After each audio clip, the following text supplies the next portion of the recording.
Sumérgete en la noticia desde un nuevo ángulo, audaz, agudo, maduro y dinámico en la mesa de análisis, presentada por Mochomos.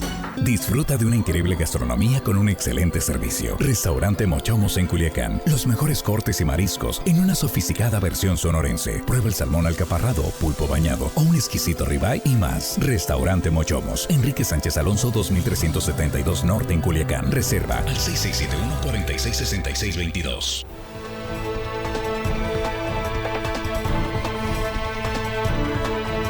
Estamos de regreso y estamos aquí ya en la mesa de análisis de Línea Directa. Es la primera emisión del noticiero de Sinaloa en este miércoles 23 de octubre, hoy día del médico. Seguimos felicitando a todas y a todos los médicos. Y saludamos a nuestros compañeros aquí en la mesa. Jesús Rojas, muy buenos días. ¿Qué tal, Víctor? Buenos días para los compañeros, buenos días para el auditorio. Y hoy el saludo se va hasta el ejido Ohuira, Víctor, municipio de Ahome. Ohuira, Ahome, sí, efectivamente. Juan Nordorica, ¿cómo estás? Buenos días. Muy buenos días, Víctor, la mesa de la producción. Y hello, estimada audiencia, le mando felicitaciones a mi hermana Sara Fabiola, que es médico. Saludos, felicidades, abrazos. Aunque sea el miércoles, el peor día de la semana. El peor día de la semana. A nadie le importa el miércoles. Sí. Bueno, está bien, pues está bien. Armando Ojeda, ¿cómo estás? Buenos días. Pues bueno, creo yo que estoy bien. Gracias por preguntar, eres una lindeza de amigo. Saludos a los tres compañeros aquí en la mesa y a los chicos de la producción y a la gente que nos escucha amablemente aquí en nuestro queridísimo estado de Sinaloa. Sí, muy y bien. Más allácito de nuestras fronteras. Perfecto. Y obedezco tu ordenamiento. No, nada más. Por supuesto, agradecidos porque están compartiendo estos contenidos informativos y de análisis de Línea Directa. Bueno, pues ayer ese documento que se dio a conocer a través de los medios de comunicación, que firman con puño y letra, su puño y letra, agentes del Ministerio Público, personal de la Fiscalía General del Estado que participó en las primeras investigaciones del crimen de Héctor Melesio Cuen. En ese documento, palabras más o menos, lo que dicen es que pues lo que se realizó en las primeras horas de la investigación del caso Cuen Mayo, como se le conoce en la Fiscalía, ¿sí?, pues es la base de las declaraciones del testigo, quien conducía la camioneta donde se supone iba Héctor Melesio Cuen y se supone fue asesinado en un intento de robo de la unidad, versión que la Fiscalía General de la República echó abajo de inmediato, y ahora en las investigaciones dice que va a solicitar órdenes de aprehensión en contra de personal de la Fiscalía que estuvo involucrado en esas investigaciones. Los trabajadores responden y dicen que tienen miedo a ser chivos expiatorios. ¿Qué es un chivo expiatorio?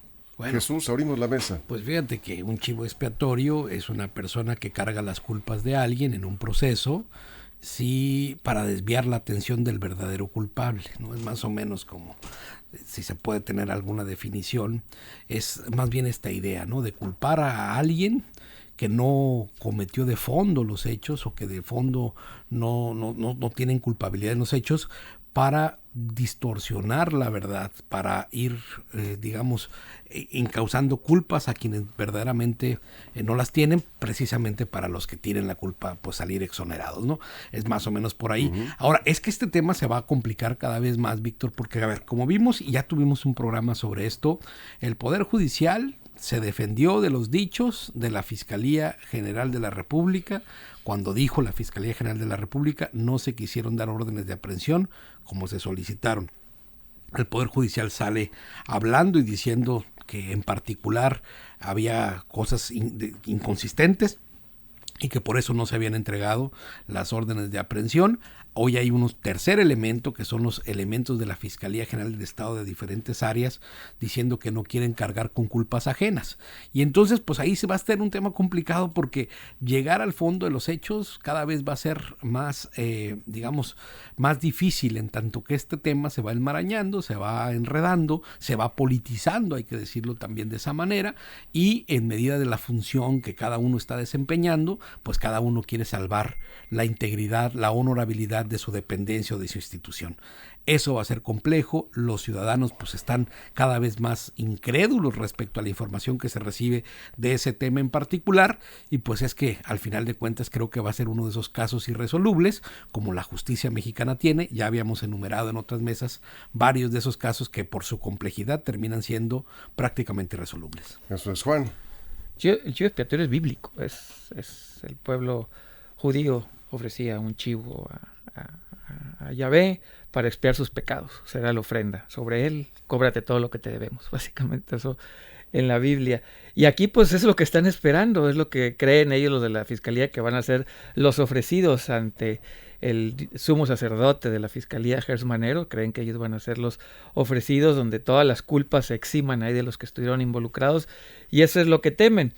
Yo hace algunas semanas, meses, dije en esta mesa que era muy mala idea mandar a personas que habían trabajado en la Fiscalía anterior a las candidaturas. ¿Por qué? Precisamente por esto. No digo que estén involucrados la actual fiscal o cualquier otra persona que esté en este momento laborando, pero más allá de eso, la credibilidad ya se va a ir a los suelos. Se va a los suelos la credibilidad de la Fiscalía.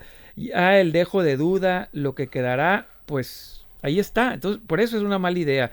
Más allá de si participaron o no, que ya ahora sí que la Fiscalía General de la República es la que tendrá que determinar si participaron o no. Era una muy mala idea mantener gente que estuvo en el pasado, meter la olla a estar al frente de esta institución, y ahí vemos las consecuencias, ya estamos en los dimes y diretes, y obviamente pues la gente de mandos medios hacia abajo que obedecen órdenes. Yo no creo que un perito, 5 peritos, un agente del Ministerio Público se hayan puesto de acuerdo para decir, hay que hacer un montaje, vamos haciendo este montaje. Oye, pero tenemos jefes. No, ellos no se van a enterar porque ellos no se enteran de nada, nosotros movemos todo. Entonces yo creo que evidentemente los chivos expiatorios que se ven a sí mismos ellos es porque creen que al ser los que ejecutaron el montaje, porque alguien lo ejecutó, a ver, esto no es de generación espontánea, no se dio solito, alguien en la Fiscalía tuvo que haberlo hecho, estar enterado. ¿Y alguien lo ordenó? Y alguien lo ordenó, por eso esto es bien importante, alguien lo ordenó. Y no solo eso, acuérdense que dice la Biblia, se peca por obra, palabra y omisión. Entonces hay gente que a lo mejor no ordenó en la Fiscalía, pero por omisión también es culpable, o bueno, si no culpable en términos jurídicos, que también hay tipificaciones de eso, sí en términos al menos de la credibilidad. Entonces estos pobres chivos expiatorios están buscando pues quién es aquel pueblo que lo esté llevando en ofrenda, y dicen, no señores, nosotros nada más nos pusieron aquí, llévense también a los que nos ordenaron. Bien. Seguramente ya declararon, ¿no? Pero en este país difícilmente se castiga de cierto tipo de piso hacia arriba, se castiga de ciertos pisos hacia abajo. Bien. Y eso es lo que tengo. Armando. Bueno, todo el origen de este conflicto, de esta polémica tan grande que se ha generado a nivel estatal y nacional o internacional, si se quiere, se deriva de la muerte de Héctor Merecio Cuen Ojeda. El día de su asesinato, pues bueno, desde el momento en que se dio a conocer su muerte, su fallecimiento, empezaron las especulaciones muy grandes. Y empezaron los medios, la sociedad misma, la ciudadanía, la propia familia, a exigir una investigación pronta y expedita y que se llevara a cabo con toda claridad. Hubo una presión muy grande sobre la Fiscalía General del Estado, muy grande, y sobre el propio gobernador del estado como jefe de todo el Sinaloa, jefe político. Jefe del Ejecutivo. Sí, jefe del Ejecutivo estatal. Empezaron las presiones, y esas presiones pues dieron origen a la primera evidencia real que se presentó por parte de la Fiscalía, que fue el montaje que hoy sabemos de los motociclistas saltando en la gasolinera una camioneta donde supuestamente viajaba Héctor Merecio Cuen Ojeda, y fue el inicio de toda la investigación, y poco a poco pues se fue analizando el video y se llegaron a conclusiones de que era muy difícil creer esa versión, y bueno, luego salió a relucir también, pues, haciendo una poca de historia, aunque es una historia muy inmediata, pues bueno, ahí está escrito. Llegan al hospital supuestamente, allá son recibidos por médicos que atienden al supuesto herido, entonces se involucra más gente. Posteriormente, al día siguiente prácticamente es incinerado por consentimiento también de la familia el cuerpo, se elimina otra evidencia y se empieza a generar la especulación muy grande, más generando. Pero el origen de esto, se habla de que todos estos señores y señoras y jóvenes que están siendo involucrados y que podrían ser los llamados chivos expiatorios en esta investigación, pues bueno, sí participaron, pero yo creo que participaron en ese montaje que yo le llamaría el montaje del miedo. porque se elaboró toda esta especie de montaje. Es evidente que el propio testigo presencial, el chofer de Héctor Merecio Cuen, pues tuvo que hacer una declaración que no era la real. Ya se desdijo él mismo, según versiones de la Fiscalía General de la República. Entonces, ¿por qué declaró algo distinto? Por el miedo. ¿Por qué se hizo el montaje y por qué tantos estos elementos que ahora al parecer van a ser llamados a declarar, o se les va a girar orden de aprehensión a todos estos trabajadores de la Fiscalía? ¿Por qué? Porque trabajaron en esa especie de montaje en base a unas declaraciones iniciales del propio chofer. Que por cierto, ¿dónde está? Por cierto, nunca nadie ha sabido dónde está, dónde se encuentra. Hubo un cateo en la casa de su papá, aquí en un fraccionamiento privada. Se decía que iban por él, no se supo nunca si se lo llevaron, ahí estaba o no estaba, o a qué iban. El caso es que se ha tornado un gran misterio todo este caso, y ahí está resurgiendo porque la Fiscalía General de la República atrajo el caso y empezaron a surgir nuevas evidencias. Eso es.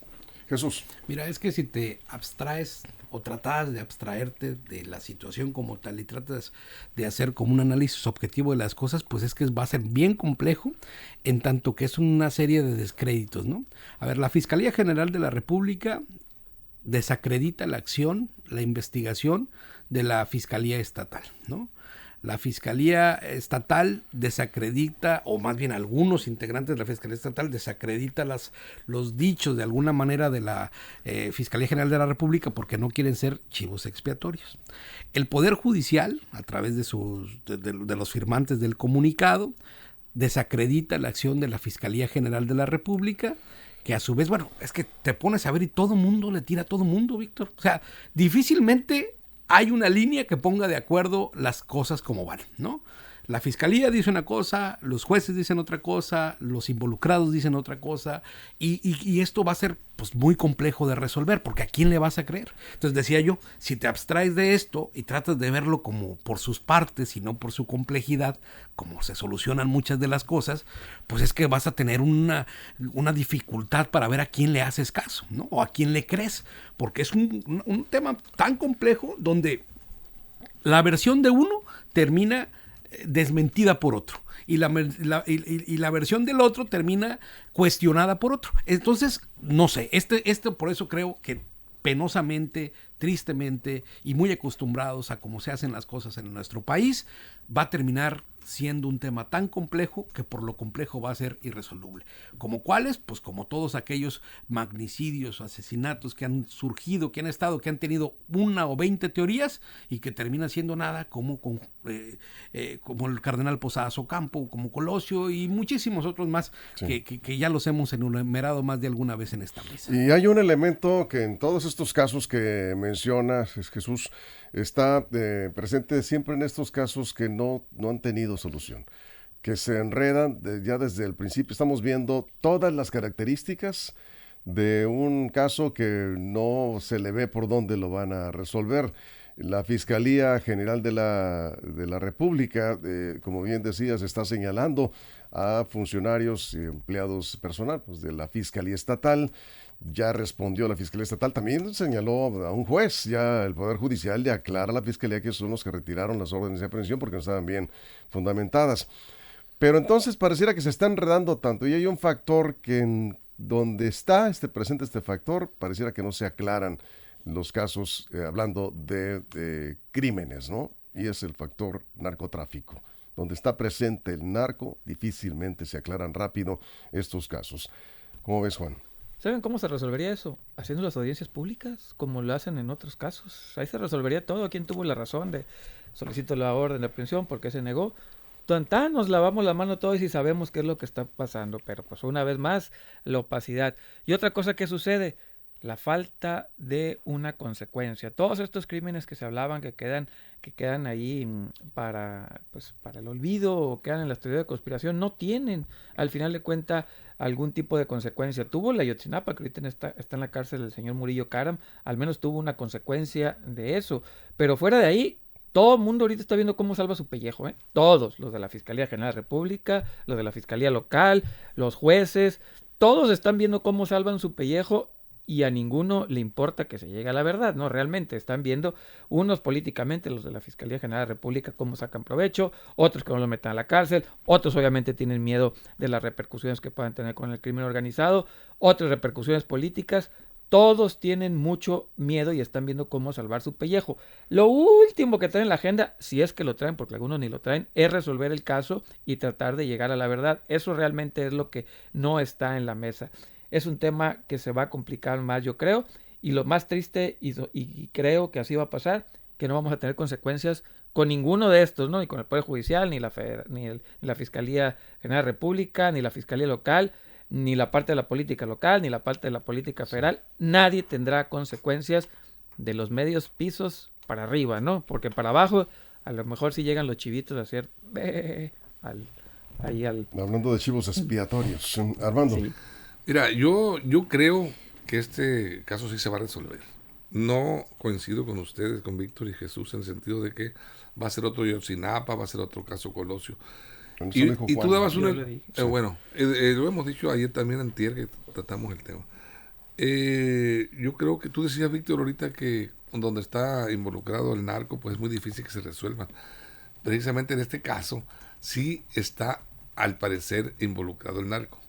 Tan es así que una parte del narco está dando una versión. Fue la carta de Ismael, el mayor Zambada, la que revivió este caso y hizo que explotara, hiciera explosión la investigación y obligara a retomar el rumbo de la misma. Entonces, una parte está declarando y está hablando con la verdad, está diciendo pues lo que él vio como testigo presencial del crimen de Héctor Melesio Cuen. Él dijo en su carta, Ismael Zambada dijo que había sido asesinado ahí en la finca esa donde él fue presuntamente secuestrado para llevárselo.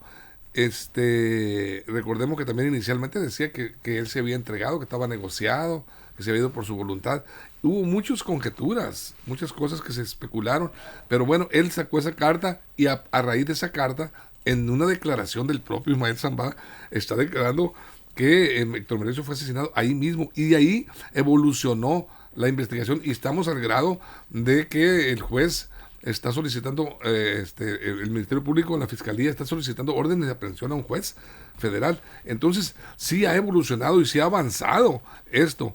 El detalle está también, otro punto que yo creo que se va a aclarar, porque está de alguna manera involucrado el gobierno de la República en este caso. ¿Por qué? Porque Claudia Sheinbaum está siendo muy presionada también para que impulse y genere una presión política para que el caso se aclare. No sé yo hasta qué punto vaya a presionar y decirle a Jesús Manero, el fiscal general de la República, que llegue al punto final de esta investigación. Bien, vamos a una pausa en radio, nos quedamos aquí en redes sociales sin comerciales. Estamos hablando de la postura que manifestaron públicamente ayer empleados de la Fiscalía Estatal con relación a los comunicados de la Fiscalía Federal, que hace responsables a quienes participaron en las primeras investigaciones de Héctor Melesio Cuen del montaje, así lo ha llamado también la Fiscalía, en donde pudiera haber implicados, y órdenes de aprehensión, que ya dijo, las van a solicitar de nuevo. Los trabajadores de la Fiscalía dicen, no queremos ser chivos expiatorios en esta investigación, o sea, que culpen a quienes no tienen culpa para desviar la atención de quienes sí estuvieron involucrados. La pregunta es ¿quiénes? ¿Qué pasó en realidad ese día en que asesinaron a Héctor Melesio Cuen? Al parecer el asunto se enreda cada vez más. Vamos a la pausa, regresamos a la mesa de análisis de Línea Directa. Información confiable, segura y profesional. Línea Directa. Información de verdad. Con Víctor Toro. Línea Directa. Bueno, aquí están comentando que fue clave, ya lo decía Armando también, Jesús, la carta de el Mayo Zambada. Si no hubiera publicado esa carta el Mayo Zambada, el asunto, o sea, creo que seguiría en manos de la Fiscalía Estatal. No podemos especular mucho, pero esa carta dio un giro total y finalmente la Fiscalía lo que hizo fue confirmar con las pocas evidencias que dice la Fiscalía Federal que había ya. Porque hay que recordar que el cuerpo de la persona asesinada, Héctor Melesio Cuen, fue incinerado horas después, casi inmediatamente, En cuanto- y había- en cuanto ocurrió el crimen. Y había, pues es que desde que salió el video, ¿no? Desde que salió el video salió antes de la cárcel, Sí. ya había mucha especulación respecto a si se habían escuchado 1 o 2 disparos. O sea, todas esas cosas creo que ya empezaban a meter en el ambiente un tema de incredulidad respecto al proceso de investigación, cómo se llevaba. ¿Recuerdas cuando empezaron a cuestionar que si por qué lo habían cremado tan rápido? Sí, también, Sí. y también que si había videos o no del hospital, Los de, médicos. de los medios, o sea, muchas cosas empezaban como a brincar, ¿no? En ese momento, pero pues si estaba llevando una institución, una investigación, pues tampoco cabría como sin elementos, vamos, que poner en duda, ¿no? Aquello que estaban llevando en investigación, hasta que llega otra institución, ¿no? Que está en este caso en la Fiscalía General de la República, a encontrar y decir, ¿se acuerdan? Eran 10 puntos, si no mal recuerdo, eran los 10 puntos en donde la investigación tenía inconsistencias. Ese fue el primer boletín del caso respecto a la investigación que estaba haciendo la Fiscalía General de la República sobre los trabajos de la Fiscalía del Estado de Sinaloa. A partir de eso, pues pidió, más bien puso su renuncia en la mesa, la fiscal general Sara Bruna. Así es, Juan. Bueno, no, primero Ismael Zambada publicó la carta el 10 de agosto. El 10 de agosto publicó la carta. Hasta el 12 de agosto dio la Fiscalía a conocer este video en respuesta a la carta. Incluso está el comunicado de la Fiscalía diciendo en respuesta a la carta. Yo creo que sin esa carta ni siquiera hubiera salido el video. Ni siquiera hubiera salido el video. Tengo ¿no? entendido que ese mismo día estuvo el presidente López Obrador en Sinaloa, y en ese evento ustedes recuerdan que el gobernador Le pidió. le dijo que había solicitado a la fiscalía, Que estaba trajera el solicitando caso. que trajera el caso, Sí, y le sí. pidió al presidente que, pues en virtud de las circunstancias, le hiciera el favor de ayudarle a que la fiscalía trajera el caso para que no hubiera más sospechas de la investigación, porque la carta fue contundente. Sí, la carta. Sí. Y 2 días después sale este video que lo muestra la Fiscalía del Estado como diciendo, ya ven, sí hay video, sí lo tuvimos. Yo creo que Ahí sí. está el video. Sin esa carta no tampoco hubieran sacado el video, porque a ver, si hubieran sacado este video todos hubiéramos dicho, no fue. O sea, si todos este video antes de la carta lo hubieran sacado, hubieran empezado a decir, oye, ¿de dónde? Si ¿no? es que en cuanto lo ves te dice... Sí, a ver, ¿de dónde? ¿Te No, acuerdan mi- aquel programa que hicimos aquí? Empezamos a ver el video, desde que la primera vez que Sí. se publicó, Dijimos, ¿de dónde? surgieron las dudas, ¿no? Sí, ¿de dónde? ¿No? Entonces, ¿por qué? A ver, otra vez, la carta la publica el 10 de agosto y el 12 publica en este video como un tipo de salida a la Fiscalía diciendo, pues gracias a este video comenzamos, o sea, fue algo así, ¿no? Pero sin esa carta yo creo que ni siquiera habíamos visto ese video, que ese video pues es un burdo intento de montaje horrible y estamos viendo las consecuencias hasta ahorita al menos jurídicas. Ya veremos si llegan hasta las, como dicen los políticos, hasta las últimas consecuencias. Es ahí donde yo creo que el porcino torció el rabo. Armando, Hay todavía mucho misterio en torno a esto, mucho por aclarar. Había personas pues reconocidas hasta este momento. Supuestamente los dos guardias de seguridad de Ismael Zambada, un comandante Chaides y otro, ¿cómo se apellida el otro? Bueno, dos personas iban acompañándolo, sí.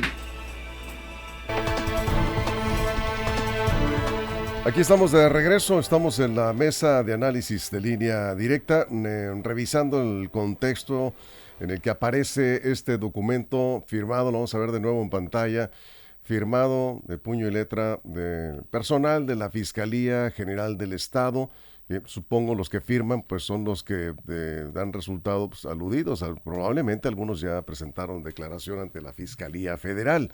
Por cierto, Jesús, la Fiscalía General de la República, que ha señalado que habrá órdenes de aprehensión en contra de personal de la Fiscalía Estatal por presuntas irregularidades en la investigación, también dice en el último comunicado que el testigo del crimen, el chofer de Héctor Melesio Cuera en ese momento, Fausto Corrales, declaró ante el Ministerio Público Federal y reconoció que presentó una declaración que no correspondía a los hechos, o sea, que pudieron obtener una segunda declaración de Fausto Corrales en donde les confirma cómo ocurrieron los hechos. Sí vieron esa parte, ¿verdad? Sí, claro. Me parece que es clave en lo que... Pero no dan a conocer cuál fue la rectificación.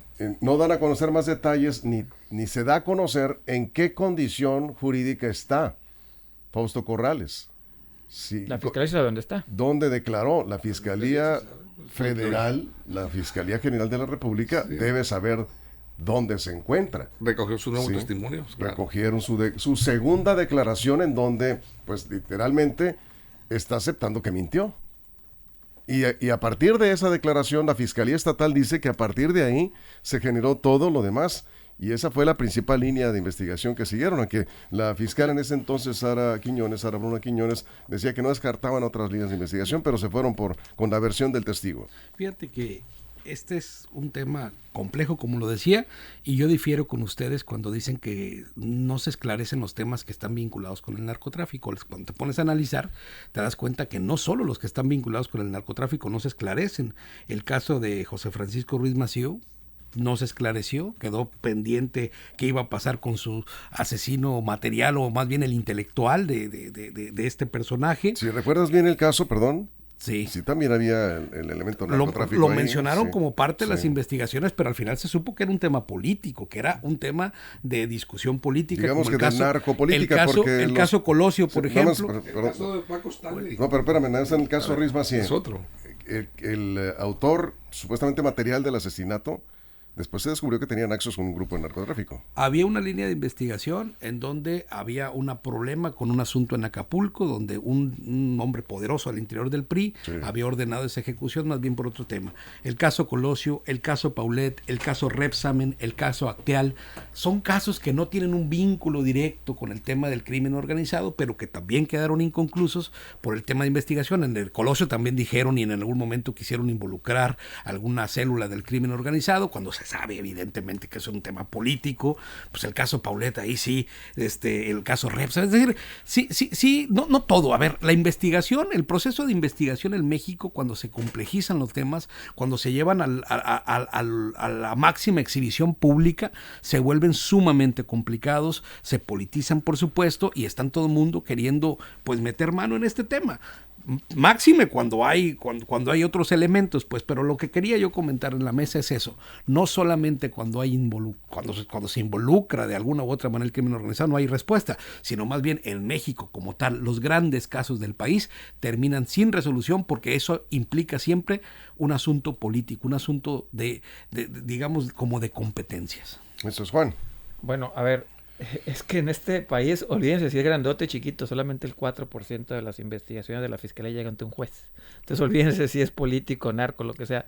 El 4% de una investigación de la fiscalía llega ante un juez. Entonces, el argumento si es por narco o político, pues numéricamente es intrascendente. Cuando de cada 100 casos que tiene la fiscalía solo 4 llegan ante un juez, pues eso significa que son bastante ineptos en las fiscalías locales y federales. Entonces ahí es el argumento que si por el narco, por el político, no importa si son mediáticos o no, tu probabilidad es del 4%. Ahí está. Entonces no, yo creo que esos argumentos de por qué se resuelven o no, pues tienen que ver por las ineptitudes que hay en la fiscalía, por lo que sea, falta de dinero, presupuesto, capacitación, etcétera. Y hoy esas ineptitudes están regresando a morderlos ellos mismos, ¿no? Están regresando a morderlos hoy a los de la fiscalía local. O sea, ¿cómo podemos llamarle? La ineptitud sistemática, no de las personas, sino de este sistema, la ineptitud sistemática tiene consecuencia que hoy ellos están pagando jurídicamente, ¿no? Jurídicamente. Eso debería cambiar. Hoy se llaman chivos expiatorios, pero ellos han sido parte de este proceso sistemático de ineptitudes, ¿no? Si tuviéramos unas fiscalías mucho más eficientes, esto nos estuviera dando. Hoy se quejan cuando ellos han sido parte de este problema, ¿no? O sea, no más que hoy les toca a ellos, pero ellos han sido parte de este problema a la hora de aplicar justicia. Evidentemente le llegará a todos los mexicanos este sistema horrible que tenemos en la impartición de justicia. Hoy les está tocando a los fiscales, después le tocó a los políticos, después les tocó a los criminales narcotraficantes, y así a todos los sectores esta ineptitud les está llegando. Esperaríamos que fueran más transparentes, por eso les digo, ¿qué les cuesta hacer la audiencia pública de entrega de la solicitud de una orden de aprehensión? Nada les cuesta. Entiendo las secrecías, toda esa parte lo entiendo, pero hay elementos en las audiencias que sí pueden ser públicas. Todo eso se resolvería con mucha más transparencia. Armando. Pues yo sigo creyendo que por la connotación política que ha cobrado este caso del asesinato de Héctor Ernesto Cohen Ojeda y todas las implicaciones que tiene, podría llegar a una aclaración final, creo yo, probablemente. Porque efectivamente, cuando es un caso, un asesinato de narco, prácticamente hemos estado acostumbrados a que es borrón y cuenta nueva. Una ejecución, no, pues fue del narco y ni siquiera se sabe de que le dé un seguimiento, que se investigue. Y también los casos de los políticos, cuando tienen involucrados altos políticos, difícilmente se aclaran. Ahora, una combinación narcopolítico junta, pues es mucho peor. Aquí en Sinaloa tenemos casos, por ejemplo, los últimos 3 periodistas en la era moderna, por decirse, que han sido asesinados aquí en Culiacán. Me refiero a Oscar Rivera, a Humberto Millán y a Luis Enrique Ramírez. Pues ahí están. Javier Valdés. A Javier Valdés, perdón, también. Perdón por de Javier, los recientes, sí, los más recientes. Pues ahí están entrampados y con algún chivo expiatorio probablemente en la cárcel, como luego se dice, pero ahí se ve el involucramiento probablemente de la narcopolítica. Entonces, en este caso, pues bueno, en el caso de asesinato de Cuen, también es un asesinato, evidentemente, al parecer, según las versiones que se han dejado sentir, narcopolítico. Pero bueno, no se ha aclarado todavía, está en proceso, están ahorita en este momento precisamente. ¿Por qué se le da la connotación de narcopolítico a este crimen? Porque están ya la Fiscalía General de la República tratando de girar órdenes de aprehensión con algunos funcionarios de la Fiscalía General del Estado. Sí, y de alguna forma pues se está dejando de lado la otra parte de lo que ocurrió ese día en que fue asesinado Héctor Melesio Cuen. Muchos todavía no entienden qué estaba haciendo ahí Héctor Melesio Cuen. Hay una versión que está en la carta del Mayo Zambada, pero la otra parte todavía más complicada, en donde el gobierno mexicano, Jesús, no ha recibido, y difícilmente creo que vaya a ocurrir, una explicación clara por parte del gobierno de Estados Unidos de qué fue lo que pasó y la muy probable intervención de agentes del FBI y de la DEA en el secuestro del Mayo Zambada. Vamos, ni siquiera han atendido el llamado de la presidenta de la República, de las autoridades de Estados Unidos. Y ocurrió ese mismo día, si nos vamos a los hechos que indica el Mayo Zambada en la carta. Muy complicado este asunto. La Fiscalía se ha estado inclinando más por investigar el crimen de Héctor Melesio Cuen. Claro que es importante, mucho más importante, se trata de la vida de un ser humano y de un personaje de la política en Sinaloa muy conocido, un crimen de alto impacto que se ve difícil en ese contexto de pues el caso Mayo Zambada también. Sí, claro, porque además es un tema que trastoca política internacional, Así donde es. conjugas más intereses, ¿no? Sobre todo en el marco electoral que se está viviendo del otro lado de la frontera, donde también tienen una agenda, donde también tienen un interés propio por volver a ganar las elecciones o que no llegue el otro candidato y hacer ver cómo que hacen las cosas. No, es que ahí es donde radica la complejidad del asunto. Cada vez más todos los elementos marcan a que eso desafortunadamente tenga una solución muy poco probable o por lo menos satisfactoria para las partes, porque pues al final de cuentas en todos los casos que hemos enumerado todos terminan con una idea distinta de la culpa, ¿no? Para algunos se hace justicia, para otros no, para otros queda velado. Pues bueno, no, o sea, el caso más emblemático de política y asesinatos, que es el de Colosio, pues está resuelto el caso, ya está el que lo mató, ya está en la cárcel. Fue un asesino solitario que estaba medio locuaz y ahí le fue a pegar unos tiros, ya se resolvió el caso. Pues ahí está, o sea, está la solución. Entre comillas. Quedó, Bien. quedó la gente contenta con eso, se resolvió el asunto. En realidad hubo un asesino detrás. Pues esas son las cosas que siempre quedarán en duda, ¿no? Sí, mira, Juan, cerramos. Sí, el caso de Colosio yo sí creo que fue loquito. Y ya. Ese es el problema. Que no importa lo que yo crea. Así Es lo que la justicia dice y lo que todo el mundo cree. El caso de Cuen yo creo que así va a ser, aunque ya las fiscalías, las dos, la local y la nacional, nos entreguen, digamos, una investigación finalizada, absolutamente nadie va a creer. Cada quien va a creer lo que le pegue la gana, cada quien va a creer lo que su cuento sea lo mejor para sus intereses o porque fue el que más le convenció, pero ya este caso, aunque se resuelva, ya no se resolvió. Armando, cerramos. Sí, mira, está el caso muy, muy intenso, la verdad, en estos momentos. Hay muchísima gente, y hay que decirlo como son las cosas. Hay mucha gente en las redes sociales principalmente que están involucrando al gobernador de manera directa, a Rubén Rocha Moya. ¿Por qué? Porque lo menciona Ismael Zambada en la carta, que probablemente iría, pero no hay una versión que diga el Mayo, no dice jamás hablé o se comprometió conmigo, o hablé con el gobernador y me dijo que iba a ir. No, le dijeron a él que el gobernador asistiría. El gobernador Tampoco dice que estuvo ahí. tampoco No lo dice que asegura. estuvo ahí, hay Ya que dice. decirlo. No dice en su carta que estuvo ahí, y ni dice que él que presente alguna versión de que efectivamente el gobernador iría. Entonces, y además el gobernador mismo pidió la atracción de la Fiscalía General de la República para efectos de que el Estado deslindarse de la investigación y dejar que transcurriera. Bueno, habría que ver, estas situaciones importantes también de destacar. Todo eso está en investigación.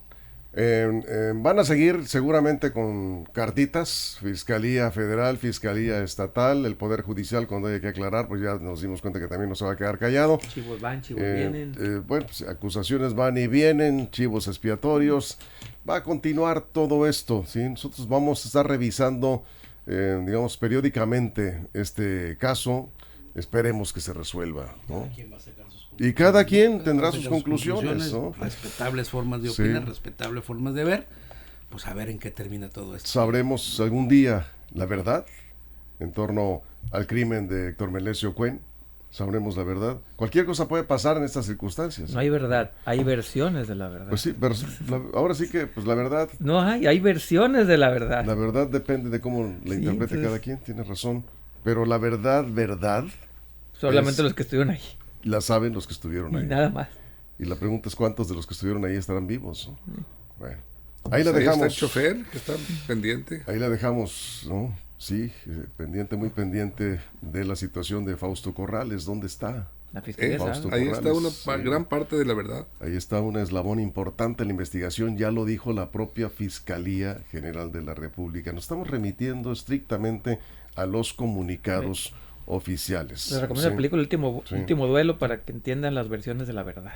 El No nos último va a duelo. dejar más enredados todavía. No, el último Sí. duelo es medieval, pero las versiones Ah. de la verdad se les va a Ah, entender el cómo la verdad sí es Pues sí, complicada. y relativa además. Sí, Nos sí. vamos con esto, Jesús. Muchas gracias. Gracias, Juan Armando. Gracias. Gracias a todo el equipo, a toda la producción. Y gracias a usted por su compañía. Pásela bien. Mochomos presentó La Mesa de Análisis. Información de verdad que suma valor. Conéctate en el sistema informativo más fuerte del noroeste de México.